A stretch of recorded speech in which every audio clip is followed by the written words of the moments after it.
In today's video, I'm going to teach you how to seamlessly continue numbering from a previous list and how to restart numbering for new lists in Microsoft Word. If you've ever struggled with list numbering, you're definitely not alone. It can be tricky to get Word to format lists exactly the way you want. But by the end of this session, you'll see just how easy it can be. Let's start with the process of continuing numbering from a previous list. Imagine you've already created a numbered list, but now you've added new items that you want to integrate with the existing list. Instead of starting a whole new list, you can pick up right where you left off. To do this, place your cursor on the first item of your new list, or you can select that entire list if you'd like to have more control. Once you've positioned your cursor, right-click the number or the number bullet that you see. A context menu will appear. Within this menu, you'll select an option that says Continue Numbering. When you choose this option, Word cleverly recognizes that these lists share the same context, and it continues the numbering sequence from your previous list. What's even better is that you don't have to fuss with any complicated settings.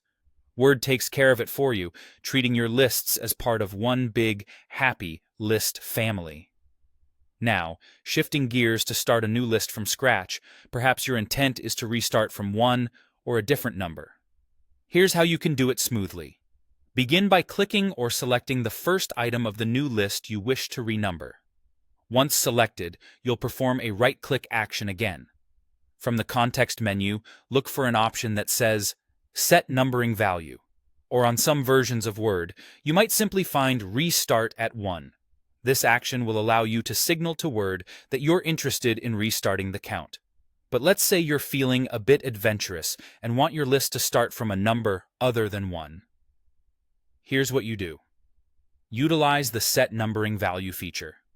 When you choose this, Word not only gives you the option to restart, but it also allows you to type in the specific number where you'd like your list to begin. Whether it's 5 or 50, you're in control. And there you have it. 2 simple yet effective techniques for managing numbered lists in Word.